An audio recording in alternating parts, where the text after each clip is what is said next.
Welcome. Today is June 30th, 2021, and this is our June TIAC call. Today we have a special guest, so we're going to do it a little bit differently than we normally do our TIAC calls. In our typical TIAC calls, we give you like half an hour to have Q&A of just anything that goes on. We're going to pause that for today, and we're going to give the whole hour and a half to our guest speaker and having a conversation with her. So today we've invited Laura Sweet. She is a certified cancer journey coach who is an expert and authority in death and dying. We're so excited about having her here with us because she's not always willing to share her journey, but she said yes to us. So it is a privilege to have her with us. She also is the author of the End of Life Checklist that is on our blog. So if you guys want to check that out, I'm sure we could find the link to that and also send it out with the recording of today's call. And so I want to go ahead and put Laura front and center and start with a question of, you have a long track record of Sherry Ann? Oh, yes, Susan. Just 1 second. I'm so sorry. I'm eager to hear Laura. I have a client Zoom meeting at 1:30. So I just want you to know that's why I will go. Okay, thanks for letting us know. Thank you, Susan. Uh-oh, did I just make you go away? Sorry, Laura, come back. I didn't do anything. Yeah, it was me. Okay, good. Can you start your video again? I knocked you off. Okay. Okay. I'm a Zoom novice. I was trying to spotlight. Okay, there we go. Laura has a long track history with being acquainted with death and dying.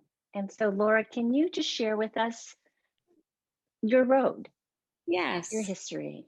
And thank you for having me. And I'm glad to be here. And I've been negligent about joining TIAC calls in recent months. So hopefully this will get me back on track. Well, I think I want to start by just saying that I would love for the takeaway from this call to be that we can practice getting death in our comfort zone, and that we should learn to cooperate with what is inevitable. And that's not my quote, and I feel like I should add footnotes and maybe send a bibliography after, but so I realized in thinking about this talk that I've been spending time with people in their final season of life since I was a teenager. I volunteered at a local nursing home after a Girl Scout or cadet troop went Christmas caroling there, and I realized I was a super shy kid, and I couldn't believe the impact that little old me had on these people who were desperately lonely, and many of them didn't have any visitors. And so I started volunteering, and I asked to be assigned to people who didn't have any visitors. And again, I was very quiet, but I realized even at that young age that I can just start by listening. And that's a quote by Ram Dass. And that so many times people are just so desperate for some human connection. And I became this kind of story collector. People would share, I would say, like, what is this, who's in this picture? Or tell me what you were like as a kid. Or if you don't want to talk, can I just sit here with you for a minute and hold your hand? So that made a lasting impression on me. I was a social work minor in college, and I worked at a nursing home and wrote a paper on Alzheimer's and worked with, specialized in patients with dementia. And again, I look back and I think, you know, I somehow had this deep knowing that even at age 20, if I just show up with a compassionate presence, start by listening and meet them where they are. So enter their world instead of trying to get them into mine or remember something about the world I'm in. So that I always felt very buoyed and uplifted after. And then ended up working in tech. I worked for a bunch of tech startups in Boston and Cambridge, and I did well, but it didn't feel like it was nurturing my soul. So I did a lot of volunteer work on the side. And one was with an agency in Boston that helped people stay in their homes as long as possible. So they didn't have anybody else in their lives, but we provided grocery assistance. I would accompany people to their doctor's offices and just sometimes just be a friendly visitor. And, they wouldn't see another person for another month. So it just was so striking, the amount of isolation and loneliness among this demographic. And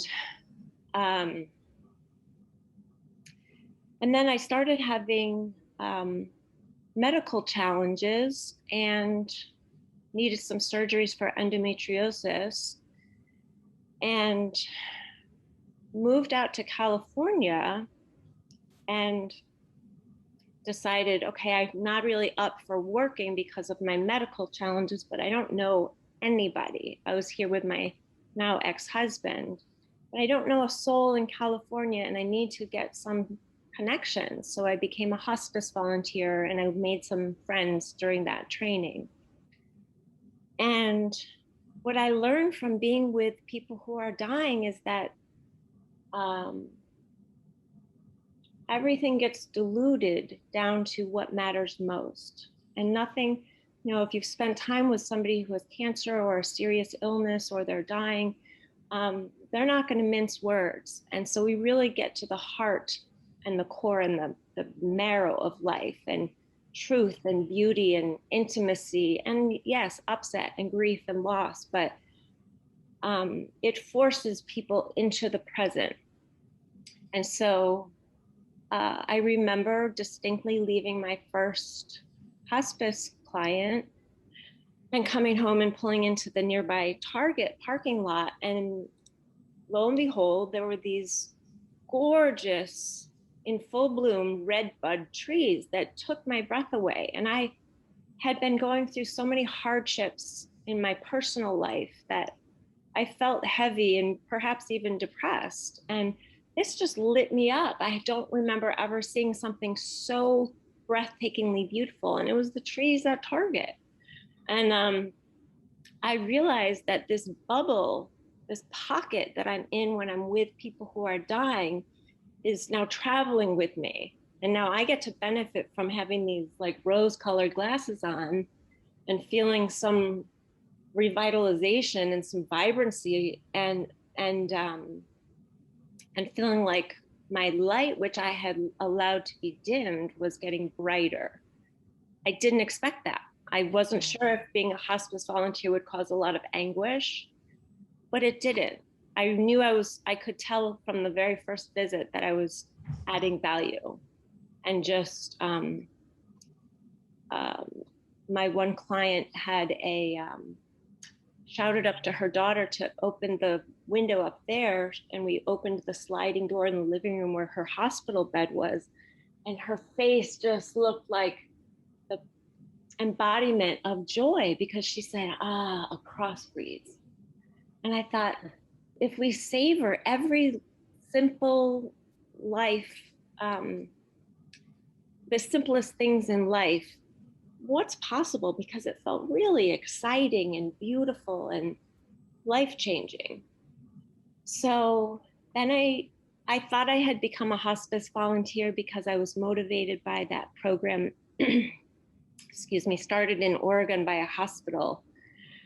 It's called No One Dies Alone. And because somebody had died alone, a nurse said, we need to get everybody who's interested to volunteer so we don't have people die alone. So people, the cook, the janitor, they signed up. And I think at the time I thought, okay, I want to be a part of this.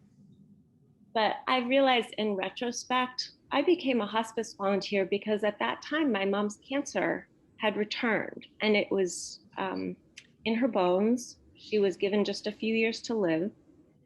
This was in 2008. And so I became a hospice volunteer in 2011. And I think anytime we fear or dread or feel avoidant of something, the closer we get to it, it kind of just takes the fear out at its knees and makes us live more fully. So, Laura, I want to pause of you here course, because it's like you said so many really yummy things about why you like the death and dying. I'm just going to say niche, and that's holding it way too light. But it's the joy that it brings you to be with these people when they're raw, when they're so like you said, they don't mince words. We're just getting to the heart of the matter. We're getting to the marrow, you said. I love that word. And then also how it reminded you of all of the joys in life, like the cross yes, breeze and the beautiful flowers at Target or the trees at Target, that yes, such a mundane thing, you stopped and you noticed the beauty of the world around you. yes, thank you. It was totally unexpected and ironic that being with the dying brought me back to life. That's, Right. that's what happened. Right. Um, so then I moved back to Buffalo to my childhood house and took care of my mom in her final months. And she was someone who was, like a fountain of integrity, a total jock, phys ed teacher, camping, hiking, swimming until she was 80. And, so I'm painting that picture because I want to share that it was a really stark picture to have her, wither away and vanish before my eyes. But we had this marvelous time. And when I tell you nothing scared me more in this life than living in a world without Jane Sweet, I thought I would have a dark cloud over my head for the rest of my life. Something very special happened. And I feel like she had such a zest for life, such great enthusiasm. She was a friend to all. And I feel like I became some kind of vessel, and her energy started to get infused into me. And my high school friends would come visit from all over the country because they wanted to say goodbye to my mom and lift me up. And they each said, like, you're doing well. Like, you look strong. Your skin looks rosy and glowy. And I said, I know. Can you even believe it? I thought I might be in the fetal position at that point. So it really struck me how we're so much more capable of things that we can't even fathom. I didn't know that my mom would allow help, and I didn't know if I was going to be able to offer the help she needed, especially when we, get deep in the trenches. And neither of us is great about asking for and allowing help, like so many of us, but our whole community, she has more friends than anybody I know. They lifted us up, they brought us meals, they provided respite care so I could go to the grocery store or take a walk. And so it was deeply humbling to see how loved we were and how a community can rally around a family and help us make phenomenal, happy, joyful memories at this bittersweet time. And so in that experience, I realized this is what I'm supposed to do. I wasn't supposed to be managing data. I'm supposed to be helping to bring peace and compassion and some hope into homes and settings where people are fraught with fear and emotions are so high. And so I came back. I wanted to remain immersed in the world of the dying. So I took a class on dying well with people who were literally learning how to die. In terms of advanced directives and legacy letters and imagining what is a good death to them so that they can then express their wishes to their loved ones and make them feel more in control instead of just having all these things happen to them. They're human first, patient second. And as soon as their wishes and their values are put in the forefront, it really causes a shift. So I started training with Sherry Ann and Carrie to be a certified cancer coach. That was in 2013. And only about 6 weeks into that, I suffered a medical crisis and had my intestine became tangled around itself and around my fallopian tubes and died. So I was in agonizing pain, went to the ER, and there was a delay in detecting sepsis. So by the time it was diagnosed, I was in multi-organ shutdown and in a coma, and my family was told she's not expected to survive the night, and we're going to go in and remove the necrotic tissue. Well, they kept me open for 3 days because they had to keep going in to see if they had to remove more necrotic tissue. So I ended up having 10 feet of small intestine removed and was on TPN. I had a lengthy hospital stay. My mom had died. My marriage had just ended. I didn't know people in California except some of these new friends I had made through cancer coaching training. And they really rose to the occasion like you can't imagine. But I left the hospital and I had different high school and college friends come stay for a week to help me transition home. This was for 8 weeks. Again, so deeply humbling. Like, I just can't believe how loved I am. And so I'm going to jump in again just because I'm so familiar with this part of your story, and you were right there at death's door. Yeah. Yes. And so how did you deal with the fact that I could be dying or I am dying?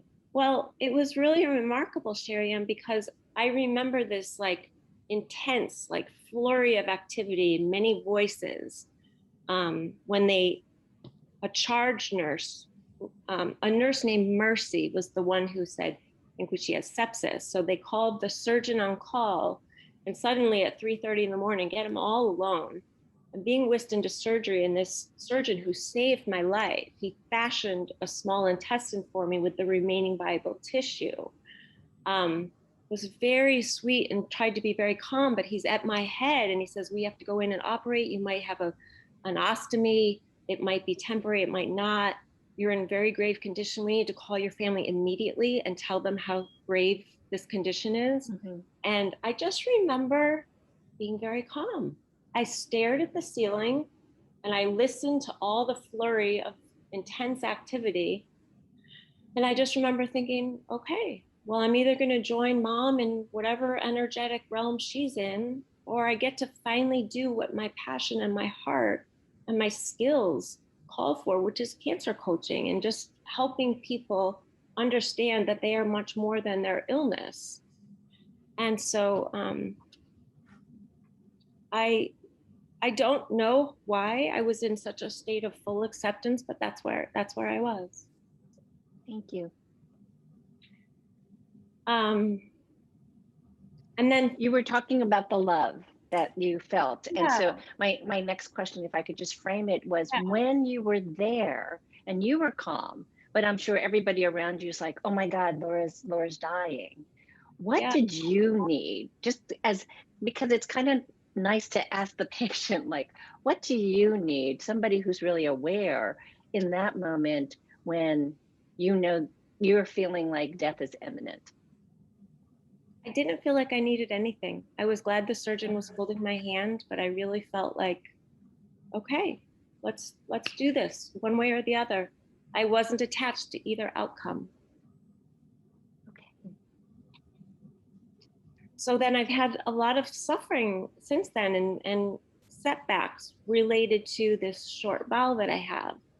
And so my most recent one, and I know a call went out to all of you to say, like, this is a crisis, and I appreciate the cards and good wishes that were sent my way.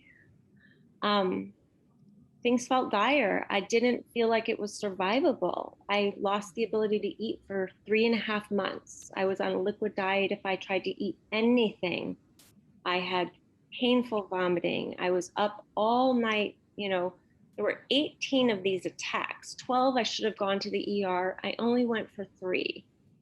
but it would be just writhing with a capital W, running to the bathroom, which caused so much pain, just the gravity on these intestinal blockages. Because what happened is my mini intestine got kinked like a hose.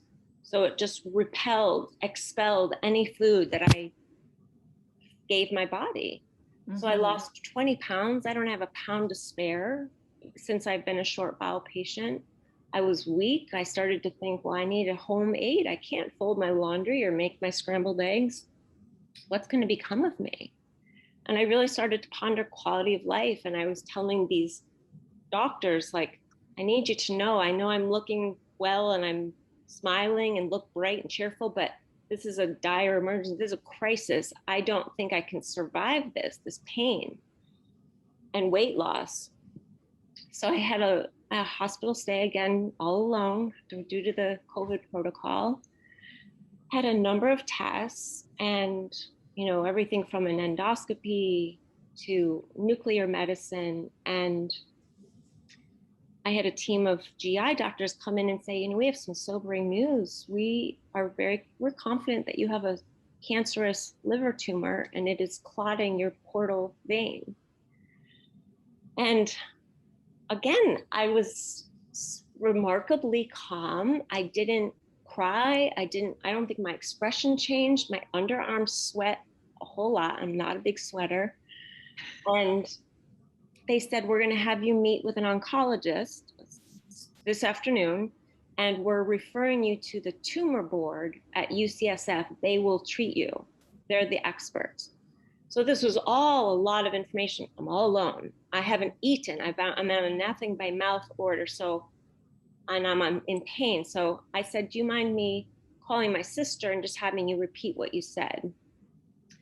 So I shared with my sister that I'm more afraid of not dying at that point, which was surprising, but that was the truth. There was so much suffering that I thought if I had been a dog, I would have been put down by November. And instead I endured this from October to, I wasn't able to eat again until February 9th.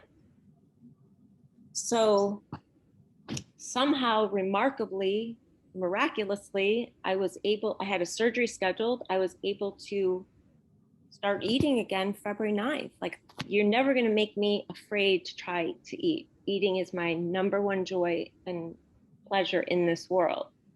So after having more tests from UCSF to get a closer look at this liver tumor, it vanished.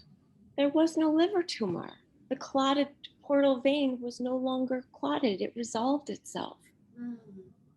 So I canceled my surgery. I deleted out of the contacts that I had just added, the oncologist, the UCSF tumor board, all these people. And I, again, have this real peak in my life now where I can't stop smiling. I love my life. And if anybody were to look outside into my apartment, I live alone, and see that, wow, this girl needs to sleep for 2 days after she has a call like this, or she can go for a hike, but then she's going to be down for the count for 3 days. They might feel sorry for me, but you shouldn't, because it's also stunningly beautiful. And I am just steeped in gratitude and appreciation that I even get to be out of the hospital today. I got to have a piece of quiche and toast and berries. And I walk around giving smiles out to everybody I encounter. I make connections everywhere I go. And now I really know that my purpose is to talk to others about death in a way that can somehow remove this death-denying component to our society, because that is what's causing so much misery, is that we think of it as this monster in the closet that's lurking, ready to take us. But what I say is, death is not the opposite of life. It's the opposite of birth. So they're on the same continuum. You've got birth, and you've got death, same continuum. And I think the more we can remember that and look for examples of impermanence and death, and you can even carry a little stone in your pocket and remind yourself that death is in your back pocket. And that alone, I feel, is such a life affirming byproduct. And something I wrote down just the other night in my journal is that we can't help people die without inextricably learning how to live. You just can't go back to your life and feel like, okay, I'm stuck, I'm paralyzed by fear, I'm in this marriage or in this city or in this profession that doesn't suit me, doesn't bring me to life. No, this is going to be the impetus to you pursuing what makes you feel alive. I just love your story, and I'm not sure if everyone realizes how new. When she says February, she's just talking about February of this year, and how it was imminent that you were going to get the surgery, and how the diagnosis of liver cancer was right there, and this is the end of June. I mean, it's just a moment ago. Yeah. And what I love about your story is that it's so compelling. Like it's raw, it's real. I'm going to turn us on to gallery view because I'd love to open this up, and let people ask questions about your story or what have you. I do eventually want to get to like your tips about how to talk to somebody who's dying, but I want to give space to anything that came up for anyone while you were sharing. So guys, you can just raise your hand or unmute yourself. I will see you. Kelly. Well, thank you so much again. That was very moving. Thank you, Kelly. Laura, I was wondering, and I've been looking at different practices that help to teach us how to go through our dying process. I know there's some workshops that you actually walk yourself through an imaginary journey of dying on the Buddhist realm, and also like Anamkara and things like that. Where do you have any suggestions, or do you have any knowledge about different practices you found very helpful? Or I will say that there are a few teachers that really stand out to me, and so their books, their teachings, look them up on YouTube. But Ram Dass, and that's Ramdass, Joan Halifax, and she's a Buddhist and Roshi, and wrote a book called Being with the Dying, and Frank Ostaseski. And then I've learned a lot from Dr. Catherine Mannix. She wrote a book called With the End in Mind that I highly recommend. But I'm on social media, and so on Twitter, there's a pretty strong community, and we share a lot of information. And I've participated in some workshops, but I would say they've been the most helpful and influential. There's also an End Well community that was started by a woman named Dr. Shoshana Ungerleider. She's a phenomenal woman. She's totally changing the way people are treated when they are dying. And she initiated and hosted the first of its kind in San Francisco a few years ago, an End Well conference. And it brought together this big group of people in hospice and patients and doctors. And we all talked about how this is a pressing issue. And until we talk about a more humane way to treat the dying and step away from over medicalizing it and making us feel, because of our own discomfort with death, that we've got to take grandpa to the hospital again and have him go through CPR, when there used to be a village that just supported and surrounded and allowed people to die. And so we're trying to get back closer to that paradigm instead of this, just because medical advances and technology allow us to keep people alive longer, it may not be in accordance with their wishes, and it may not be very humane. So I would check out the End Well community, because she has events, several events throughout the year that are all meant to bring death out onto the table so that we can look at it and talk about it and understand it and change it. She's a marvel.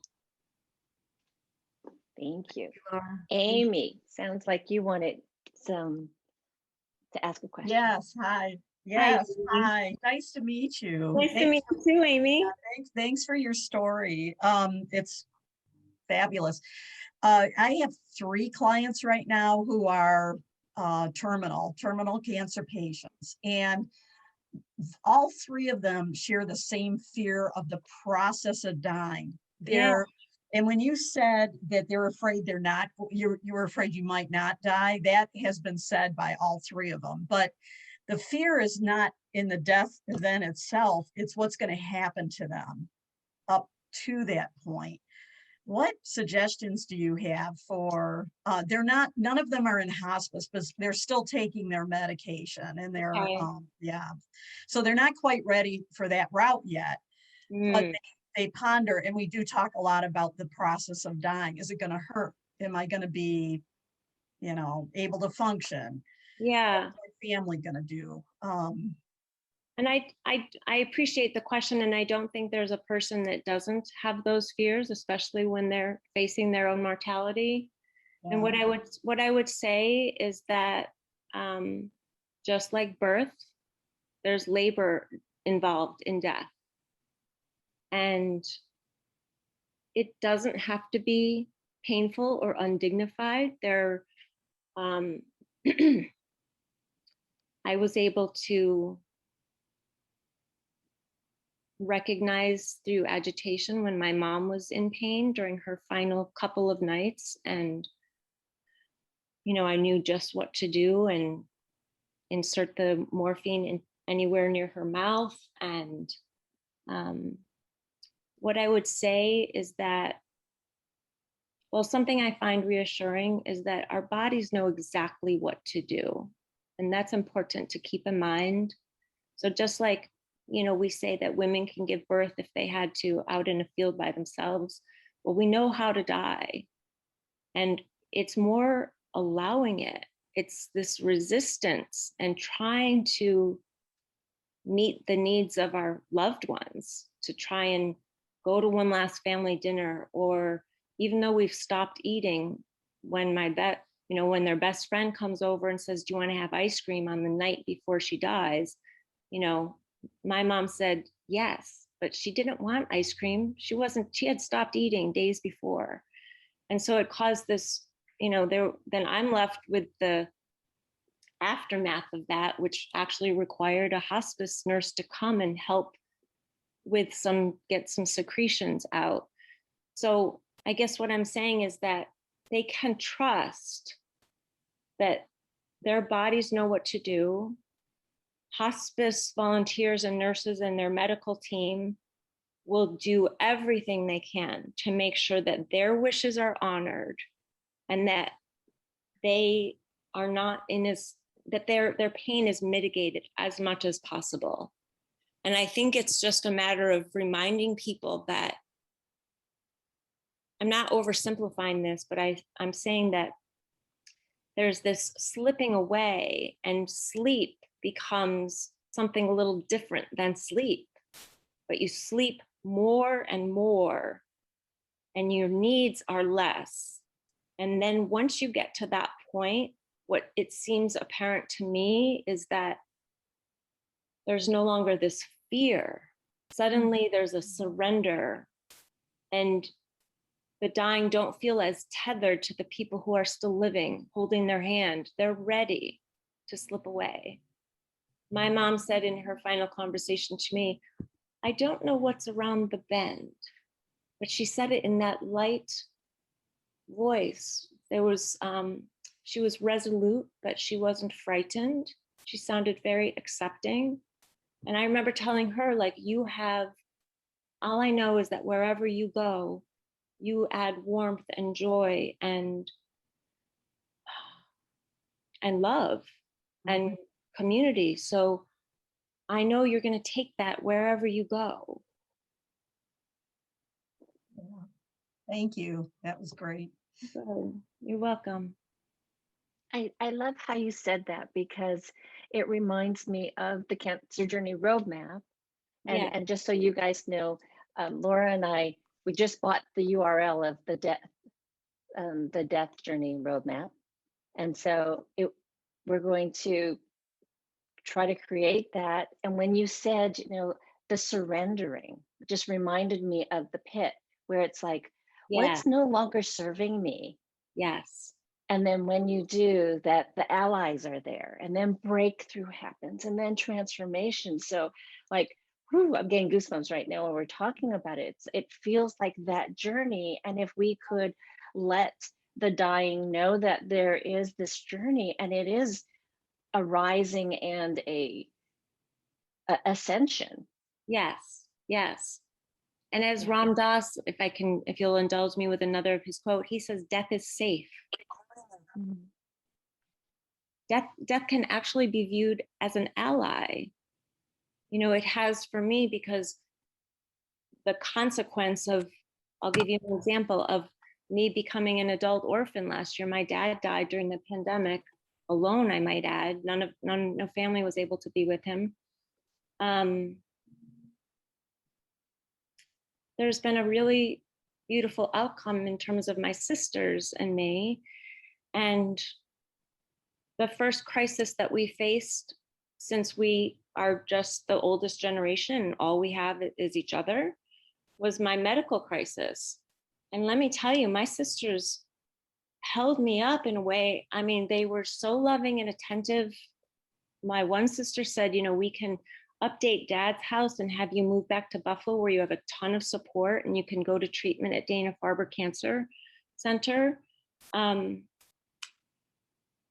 My sisters and I think we just realized, okay, this is it. This is what we have, is each other now. And I'm not sure we could have reached this state of loving, harmony, trusting, kind of setting down any old stories or wounds, because we're all we've got. And we weathered it really beautifully. And I just think that my mom and dad must be basking with pride that, you know, we had some troubled times, as sisters do. It's the ebbs and flows of sisterhood.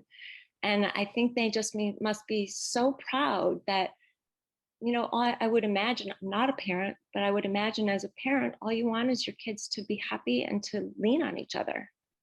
And so we're doing that. We're on a group text, we share pictures, we're in touch. They saw me through that ordeal.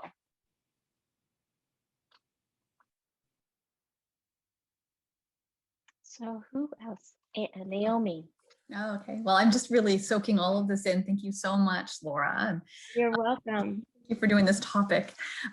Let's see, what did I want to say? Well, I love that I was about to bring up the Cancer Journey Roadmap, and I'm so glad, because yes, I'm seeing it right there too, like right in the pit.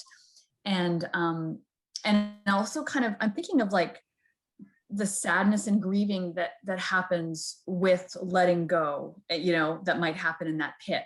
Yes. Because, you know, whereas we say goodbye to someone we love, they're kind of saying goodbye to everything, right? There's like a lot of like goodbyes. Yes. And I was just thinking of like the Tuesday with Morrie yes. series. And I was also like, my dad now is like in his 80s, and he's always in mid 80s and always thinking about death, and just how like Morrie and also my dad, they cry a lot. Like there's a lot of tears, like, and it's just like, it's beautiful to see, you know, older men and older people, yes. be able to just like let that, like just let things go as they think about themselves, you know, preparing for that ending. Yes. And anyway, so I just wanted to thinking about that, like in the pit, it's kind of probably not just one, one thing of letting go. It's a process, right? Yes. And I appreciate you saying that. I think that the more we can remind ourselves and develop a keen eye to look for signs of impermanence and practicing letting go, like I'm the queen of clinging to things that didn't serve me. I won't ever do it again. But there's such futility in clinging. And I love what you said about how he's saying goodbye to everybody. And I write about that in my end of life checklist because it's an exercise we did in hospice training. I'll just give you a brief picture of it. The chaplain had the volunteers write down 4 of your most important people you can't live without, 4 hobbies you can't live without, 4 places that you love more than any place, and so on and so forth. And then he led us through this exercise and he said, okay, now you have to say goodbye to 2 people. And you have to say goodbye to 1 place. You're never going to be able to go back. And then he worked us through this exercise. And by the end, of course, there wasn't a dry eye in the room, but it really hit home that when we're working with hospice patients, they are saying goodbye to everyone and everything. And we are saying goodbye to 1 person. So we can't really appreciate the overwhelm that they might be feeling about that. But I also love that your dad is crying because it does us all such a disservice if we feel like so many times I hear, well, I'm not going to cry to them. I do all my crying in the shower, or I have to put on a strong face for the kids. I couldn't disagree with that more. We are modeling for the younger generation how to deal with death and how to grieve. And it's totally unnatural and actually unhealthy for us, creates dis-ease. If we keep it all inside, it might lead us to depression or drinking or anything that we do to numb out and stuff down our feelings. So I say, let it out. And the one question that I love to ask a family or an individual who is dying, what do you wish we understood? And that question is very fruitful because they might say, I wish my family knew that I don't want any more treatment, but I don't want to let them down. Or I'm raging and I have so much fear, I can't think straight, but I don't feel like I can show them because I don't want to be a burden and I don't want them to worry. Well, guess what? Everybody's walking on eggshells. And I say, and this may sound silly, but get a small stuffed elephant, like I have one, and leave it with the family and have them put it out when somebody feels they need to say something, but it's very uncomfortable for them to say. Because I really believe once you name the elephant in the room and all the air is let out and the tension is released, and you really have a much more clear and undistorted view of what is going on. And you can also much better serve the needs and support the values of your dying loved one. Wow, I really love that exercise. It's an exercise of letting go. Yes. And it can be done as you did, as the chaplain had you do, slowly. Yes. So it's not all at once and it doesn't feel overwhelming. It's like, ooh. But just even, I mean, I get goosebumps when you say list of 4 people that you can't live without, and the 4 places that are your favorite. I mean, like, wow. Yes. I looked around the table and I thought, God be with you if you have kids. I'm picking, Right. It was a really heavy exercise, but very enlightening. Right. And then swapping that, I know we're talking about death and dying, but also for those who reach a point thinking they're going to die, and then, oh wait, I'm living, and now swapping that, and it's like, let's go back to the 4 people and the 4 places and the 4 and like, oh my God, the gratitude and the appreciation. Yes. Yes. And I think that's an important point too. It raises an important point that you can enter hospice care and graduate out of it, you know, like it's meant for people who have a diagnosis of 6 months or less. But my first hospice patient, I visited for a year. And my goodness, she was so, like, I will just never forget her. And I actually, every night, I open my front door and my windows and I stand there and I get a cross breeze and I think of this woman who is so delighted to experience the simplest of things, which is a cross breeze. So like it permeates all aspects of my life and just raises the bar of gratitude and abundance. Wow, you've really just, hold on one second, Amy, you're next. Oh. You've just flipped the whole death conversation, because it is about living for us who are living. Yes. And what makes, you can even ask the hospice patient, is there something we could do today that would make you feel very alive? Like I asked my mom that. She didn't think she could get in her pool. She was a swimmer. Like she looked like she was born in the water. It was really like meditative to watch her swim. She didn't think she was strong enough. She was already using a walker at this point. But her friends come over every Wednesday after they go on a bike ride. These are women who are now in their 70s and 80s. They've been doing this for 45 years.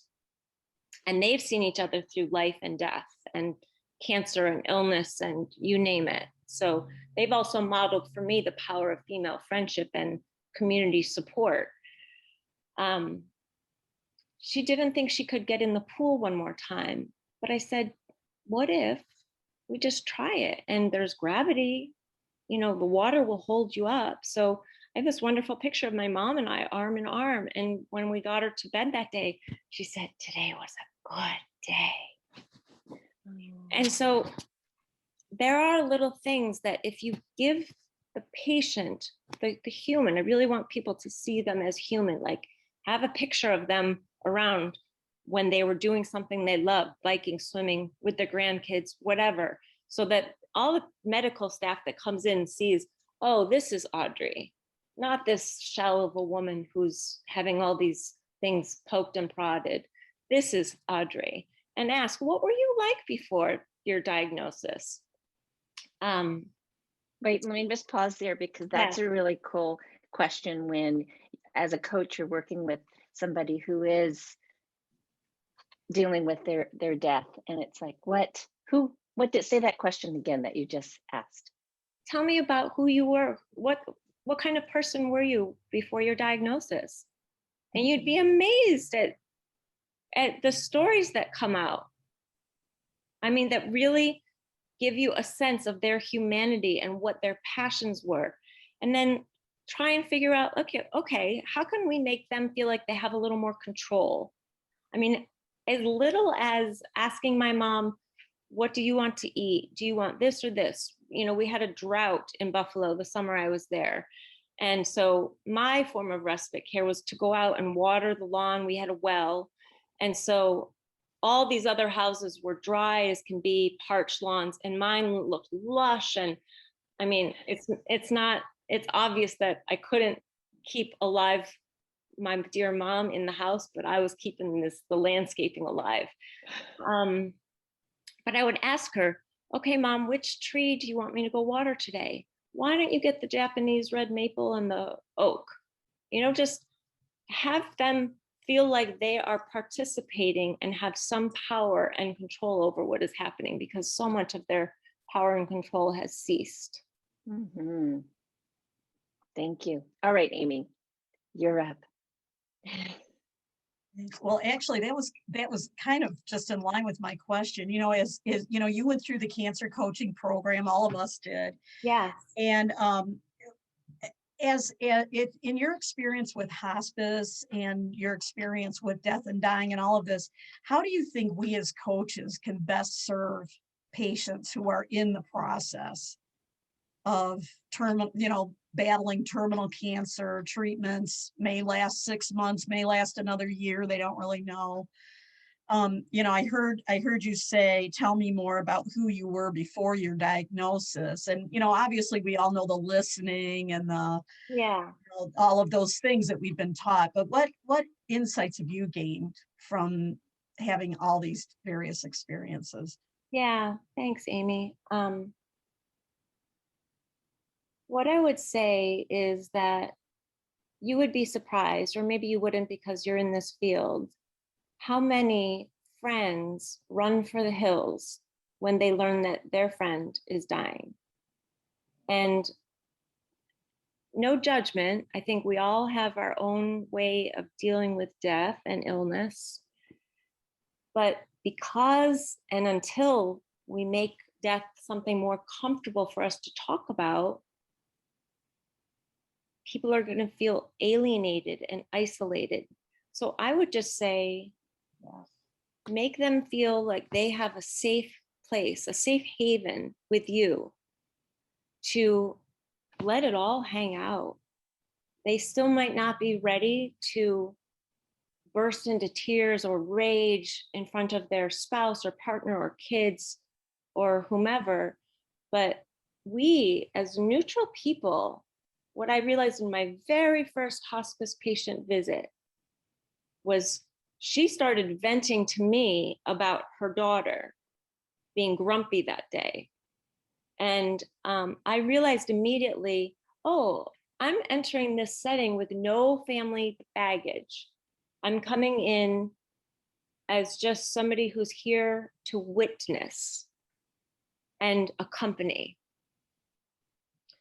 And I think once people feel like, okay, this is going to be a really rough road at times, and I wish I could share in your suffering and take some from you. And I can't imagine what you're going through, having to say goodbye to people and worrying about what will become of your kids. But I do think that if they are given the safety and permission to say the things that really scare and worry them, I don't know of a more useful service. Thank you. It feels like an honor. And Carrie and I have been privy to the actual passing of one of Yeah. our coaches. And she asked that we were to be there. And it was so honoring because she was a doula, a birth doula. And it felt like we were like death doulas, where we were just kind of holding her. There was nothing to do. It was just to be with her. But even before that, she got to talk about how she wanted to honor her life, the celebrations, the gatherings that she wanted to do. She had this box full of scarves, and she had names attached to each one of them and who she wanted to give it to. And she wanted the ceremony of actually giving them the scarves and jewelry. So it was, yeah, asking them what they want is a big deal. Yes. I mean, in general, what do you want is our biggest question. We know that. Yes. I'm just seeing a quote that I wrote down that is by Jonas Salk, but learn to cooperate with the inevitable. And so I think that, again, witnessing people in their journey and helping them understand that they mattered. I feel like the three things or the few things that come up when people are facing their death is, I don't want to be a burden on anybody. Did I even matter? Will people remember me? And I'm afraid of the pain. And so I think if you can talk about ways that they mattered, because by virtue of them existing in this world, they had a purpose, so they mattered. So even if I've never met the person, I can give them that assurance that I know that because you were here, you impacted people. And even if they tell me that they did a lot of things wrong or they're estranged from their daughter, we can still have an exercise or a conversation about forgiveness for themselves and for anybody who harbors resentment or anger toward them. And it doesn't even matter if that other party is in the room or on the phone. There can be healing just through those conversations, and say, you know, is there something you need to let yourself off the hook for?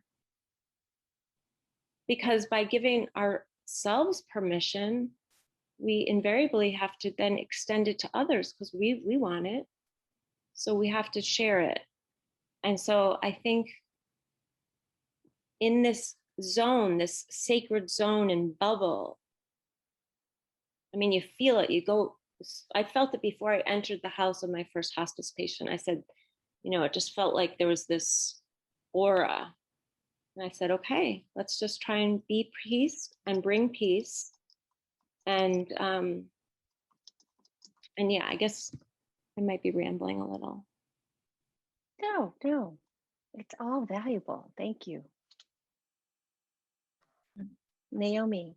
Question. You brought this up a little bit about, I think, I don't know if you said the word regret, but I was wondering if that comes up sometimes with people that are dying, like the regrets, and Sure. talked about like letting yourself off the hook. And I was wondering if that's like in coaching someone, like if that's something that you would introduce maybe, or just see if it comes up when somebody's talking about their life. I'm just kind of wondering about how to, you know, weave that into letting themselves off the hook for things that they might have regrets about. Yeah, I think I would just let it come up organically, but it usually does. You know, people might say, well, I wish my daughter was here, but we haven't talked in 3 years. And then I might say, well, is there anything you want to say about that? Do you feel you want to have a conversation with her? Or do you feel like maybe writing a letter, regardless of whether you send it, would that make you feel better? And sometimes just allowing them to speak aloud, like, you know, I really let her down. I wasn't there for her. I don't blame her for being mad. And allowing people to say that and have it be met with compassion is enough to have them like relax their shoulders and settle into the piece of it. There, you know, it's like there's a fast track when you're in that bubble. And I'm not That you're willing. Yes. So I'm not saying that it all gets tied up with pretty bows. I'm just saying there's an opportunity and it's ripe for healing and forgiveness and just sending out love. Right. Yeah.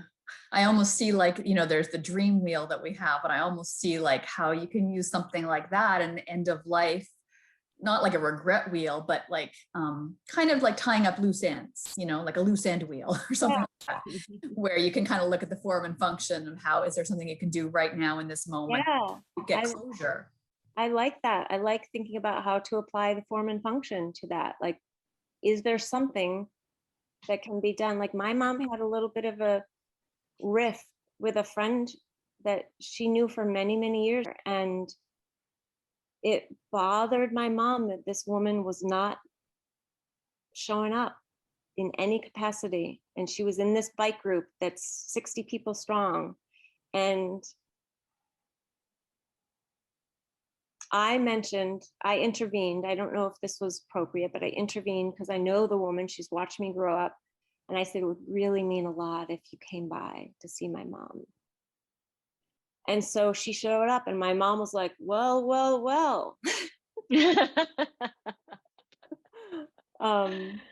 But you know, I left them sitting out on the porch and they were holding hands and talking. And I don't know that my mom saw her again, but it was satisfactory and it brought her some closure.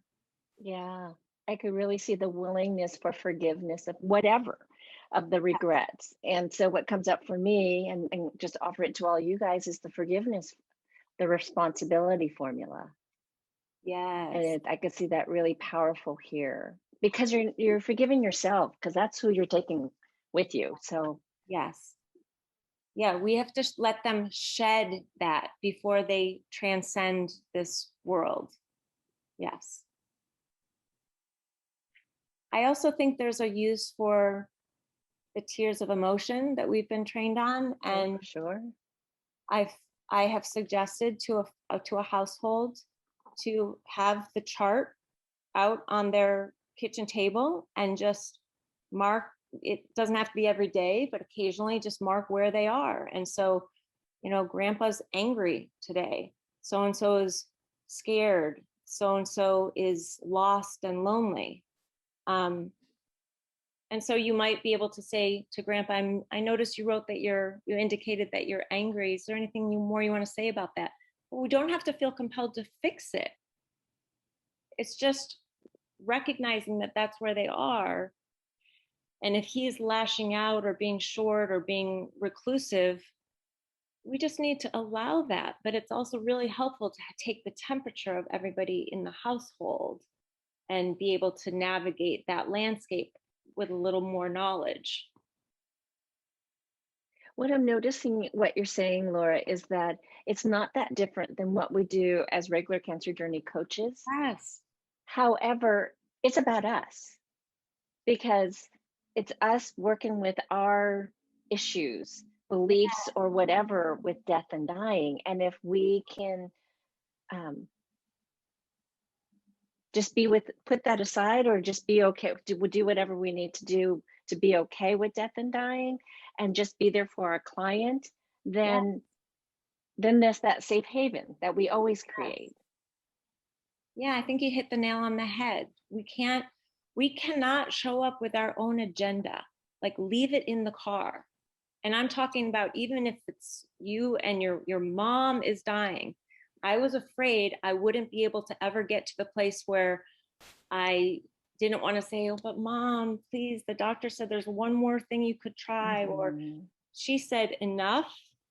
And the hospice her oncologist said, there's nothing more I can do. This is the appropriate time for you to enter hospice care.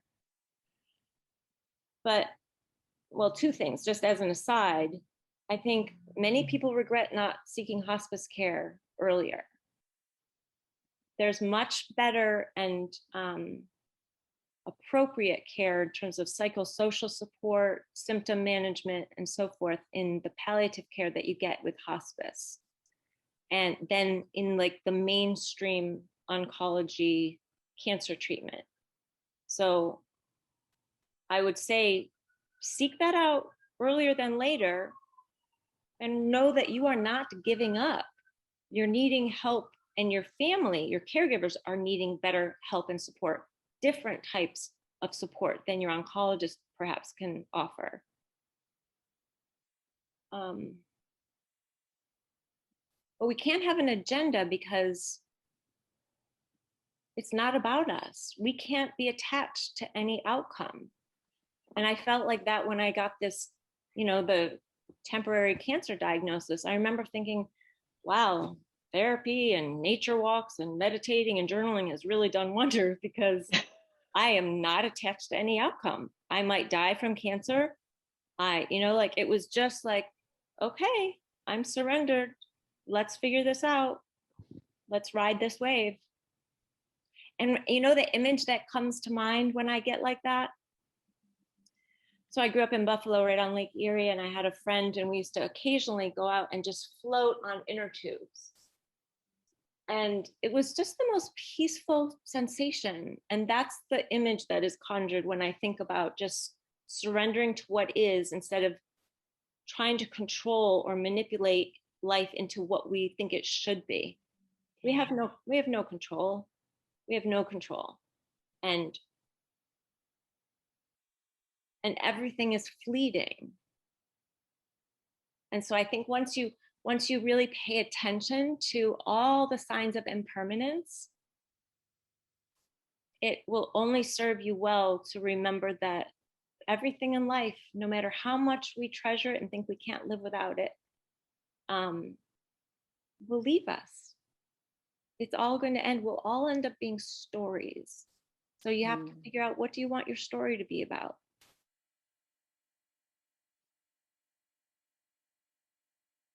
And if you'll indulge me, I have one story to share that's really remarkable about looking for signs of impermanence and death. Like, I even greet death. There you are, death. I see the work you've done here, that downed tree. But out of the dead tree grows a new tree. I mean, walk around Muir Woods, you'll be amazed. Right. But there was a fire that in 2020, the fall of 2020, that is the 4th largest wildfire in California history. So 360,000 acres burned. I mean, just picture in your head what that looks like. So last year, my friend, who's a environmental engineer and actually helps treat the soil in order for buildings to rebuild, he and I took a drive through Solano County, and I was anticipating seeing just blackened earth. But it was amazing. The trees, as far as the eye can see, that lined the street were all singed, just very noticeably clearly singed. But out in the fields, there were already starting to be green meadows. There were poppies. And I learned something, that there is such a flower that is called a fire poppy. And it's this beautiful red flower that the seeds lie dormant for years. And what triggers their germination is smoke and fire. So out of this total death and destruction comes these beautiful red fire poppies. So I just think, like, what is the equivalent symbol of the fire poppy in your life that has been born of destruction? Mm. Have an image of like a phoenix rising. Yes, Mhm. exactly. Yeah, the juxtaposition in this county of all these dead trees, and then, some green meadows, but then patches of totally burned land. I mean, it really obviously made a striking and lasting impression on me. Yes. That's a great story. Thank you. Birth and death can coexist in the same spot. Yes. So what else would you like to ask Laura? Maggie? I want to really thank you, Laura, for just being so upfront and just bringing yourself so beautifully into this space. I Thank you, so Maggie. appreciate your message, and it's not just your message, but who you are as you deliver that message. So thank you. Thank you. That means a And lot, Maggie. Thank you. yeah, and one of the last things that you said is, what do you want your story to be about? And that just really resonates for me, because I'm working with somebody who's going through treatments, but it's not like it's probably curable, right? Yeah. So, but it is bringing up the topic of death for her. And last time I met with her, we were talking about her legacy a bit. It turns out she's preparing her legacy through some of the decisions she's making. And I just really think this is a beautiful question. What do you want your story to be about? Like, at any time of life, really, if we stop and sit with it. And so I guess my real question to you is, if somebody, is older maybe, and maybe closer to, well, none of us know. I mean, it could happen at any moment for anybody, for any reason. But, for this person who really isn't close to death that she knows of, right? But she's preparing this legacy. We're kind of playing, together. We're gonna look at the dream goals, actually, and kind of look at that, turn it into legacy, kind of like the legacy. But I do wonder what else might be helpful to think about. Well, I think that's a good question. And also thanks for the compliment, because I haven't done something like this in 8 years. And I have not only aversion somewhat to even talking on the phone, but I've joined TIAC calls and only called in by voice because I haven't wanted to let myself be seen and heard, especially in a position of expertise. So your compliment will echo in my head today. So there's a book that I recommend in that hospice and end of life checklist that's on the blog that Sherry had mentioned on our site that is called The Autobiography of Myself. There are other books like this. I don't have a particular attachment to this one, but this is the one that I gave to my mom. And it's a series of prompts. And what I asked my mom is, there's no pressure. You don't have to fill out the whole book, but if you're moved to respond to one of the pages, I'd love to know it. So there are questions like, what were you like in high school? Who was your favorite teacher and why? What was a very important relationship you had? Like really thoughtful questions. And some were just like, what's your favorite comfort food? But I think that's a really good place to start because it gets you thinking, not that this book is going to be in and of itself your client's legacy letter, but I think it will help her think about what other things she wants to think about. And I actually gave it to a woman when I took that class on dying well. There was a woman who shared in the opening night of class, it was like an 8-week class, that she had been at death's door. She had had her last rites read. Her family flew in and she didn't die. She couldn't let go. And I was so like captivated by her story. And so she said, here I am, I'm literally learning how to die. I don't know how to let go. So I asked her privately, I said, I hope you don't mind me asking this, but what do you feel? Do you know what was holding you back? And she said, I do. It was that my son wants me to write a letter and I don't know where to start. And so I can't write that letter. And I feel almost resentful that I can't die until he gets this letter. So I gave her that book. And I said, I know this is unsolicited, but it struck me that it might be a good jumping off point for them. And she cried and she hugged me. And then she hugged me again and cried some more. And we became friends. So we got together and had tea sometimes. Just a wonderful, wonderful woman, Nancy. And she shared with me that she and her son sat down and looked at the book together. And then he came up with his own questions about what he needed to know about his mom before she died.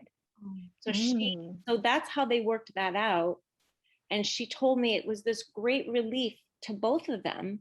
And then she asked me to be the one to help her die, to be present as a death doula. I ended up having to be in the hospital and recovering from my own grave illness, or I would have been there, but we were still in communication toward the very end. So I think sometimes like that, it's just like a little creativity or writing prompt, but that book, The Autobiography of Myself, is a good place to start. That's beautiful, that whole process. Thank you. You're welcome. I think she would like something like that, the person that I'm talking about. But I think it would be good for a lot of us. Totally. And it really makes you think about what matters to me. When people think of me, what do I want them to know and remember? And what characteristics about me do I hope my kids or my friends bring forth into the world and to keep me alive in that sense? Yeah. Thank I you. also think like adding strengths and values to that, like we know our clients' strengths and values, like let's get those down so people can get a real snapshot of what this person represented. Yeah. Thank you. Sure, Maggie. I just added in the chat just real quick because you talked about a letter. There's a woman, her name is Frisch, F-R-I-S-H, who has this service that she's just created herself, legacy letters, where she will interview people and she will through a course of maybe an hour interview or whatever, she will distill it to a letter, and then she'll give it to the person to give to their loved one or whatever. So Yes. put it in the chat. No, and I want to add one thing, which is not the same, but Susanna, if you don't mind, I just want to mention what you did for your brother as he was passing, and he wasn't open to Susanna coaching him. And it's hard to coach our loved ones. You guys know that as they're passing. But Susanna, tell us what you did with the letters, if you would. Yes, in fact, I found a sort of notebook where there were plenty of letters that one could write. And for each one, there was the first sentence, and then you went on writing it. And for instance, what are my best memories with you? It was one. Another one is, what did I learn from you? Or another one, what would you like me to keep as or to about you? Plenty of letters like that. And I wrote them all, and it was, he really couldn't believe, because sometimes it's so difficult to say things in words, and it's much better to write them down. And in fact, I found the same notebook for my mom, who is still alive. And I did the same thing for her, because I wanted her to know before dying how much I appreciated her and what she taught me. And so she really enjoyed it so much. Yes. And I have a question, Laura, for two questions. First of all, thank you really, because it's you said all this in such a humble and sincere way that I think we have been deeply touched by you, by your soul, by what you are. So thank you. And I have two questions. I have my sister-in-law who is just, she spent 1 month in coma, and she's just coming out of it now. And she's a person who is very shy. She never speaks about herself. So I tried to speak to her about death and, try to engage a conversation on that. And she didn't answer anything. She didn't want me to speak about that. So I was very disappointed on one side, because I know how much she fears all this, but maybe one shouldn't force the other person to speak about that if she doesn't want to. Yeah. What do you think about? I feel like you almost just answered that question yourself, that she doesn't feel like she wants to right now. So what I say, I like to tell myself, apply love, and if that doesn't work, then increase the dosage. And I learned something in hospice care after I had been working with this client for a year, visiting her. I felt my ego told me that I wanted to be there in her final days and support her son and daughter, whom I had known. And I remember thinking, why haven't they invited me to be there? But it wasn't their need. That's what my fellow hospice volunteer told me. She touched my face, I'll never forget it, my friend Valerie, and she said, it's not their need. So it might not be your sister's need right now. So I wouldn't force it in terms of, are you ready to talk about death? Or are you ready to talk about what that experience in a coma was? But just let her warm up to the idea. And if and when she's ready, you're going to be the one that she confides in, because you're not pressuring her. So. And I have another question about slipping into into sleeping. I mean, very often doctors, when you are almost dying, they make you sleep and sleep and sleep into death in this way. And I don't like that. I've always thought that it's like not being aware of this change of dimension. It's as if one misses something, but it's my personal view. I noticed that more and more often doctors make people die in this way when they are in hospice. What do you think about that? Well, I hear and understand your question. And I actually posed that question to the hospice nurse who was assisting me in caring for my mom, because she was teaching me how to administer morphine if it would be needed. And I said, but I don't want to like accelerate her kind of going away, even if she's just a body sleeping. Do you know, like I don't want to hasten her death. And she was very clear and adamant that that's not what is happening. That I mean, I understand your concern about somebody kind of being overly medicated, perhaps, so that they don't feel any pain, but that also makes it difficult for them to be communicative or participant in any conversation. Or even living that experience fully. But I understand reducing pain, that's all right. But maybe not taking away all consciousness, all awareness. Yeah. I don't know that I can speak to that. It feels like more of a question for a doctor. But I do know that I watched my mom sleep more and more, and she wasn't being given morphine. She was only given morphine at the very end, like the last 2 to 3 days. But she already felt like she was unmoored. She was drifting away. Mm-hmm. And so I guess I'm wondering how much of that is perhaps from your own discomfort of feeling like, all right, she's already gone.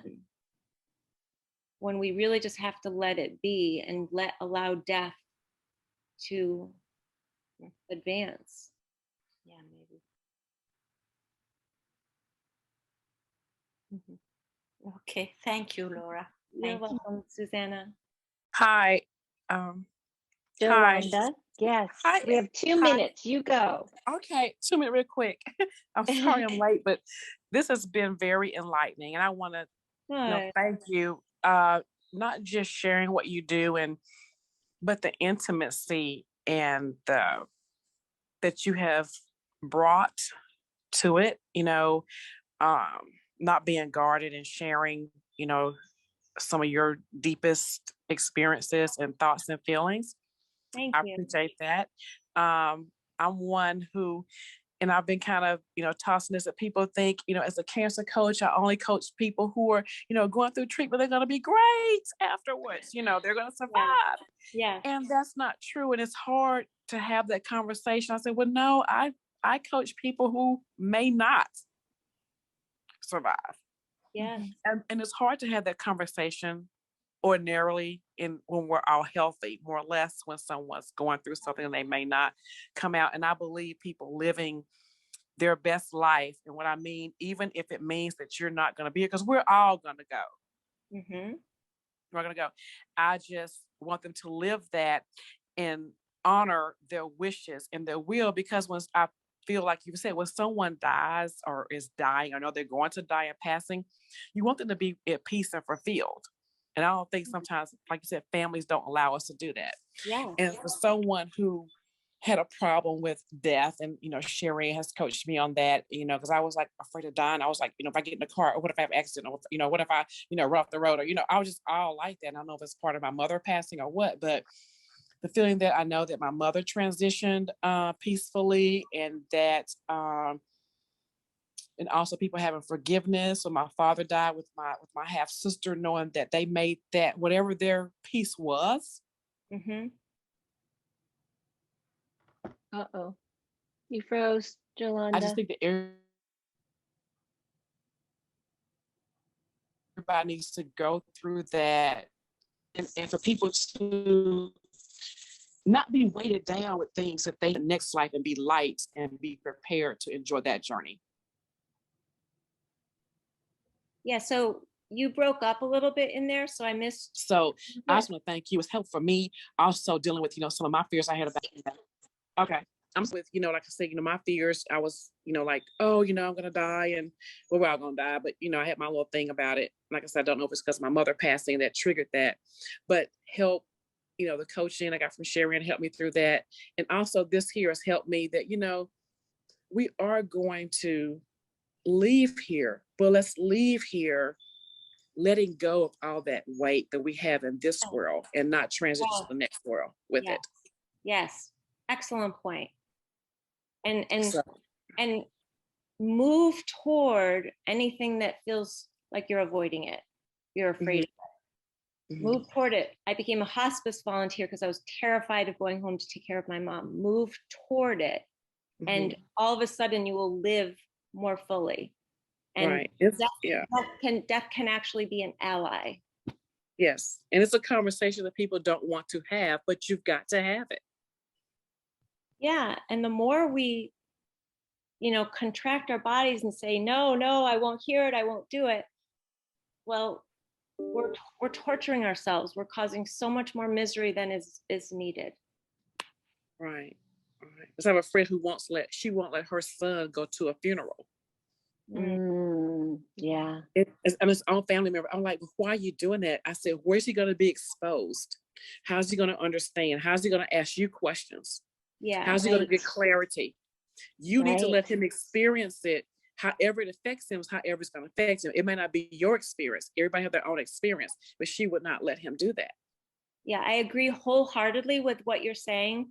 I think there's an age-appropriate conversation you can have with anybody when their mom or their brother, I don't care if they're 6 years old, you can frame it in a way that makes them understand what is happening, and that they're allowed to talk about their deceased brother or what they're afraid of.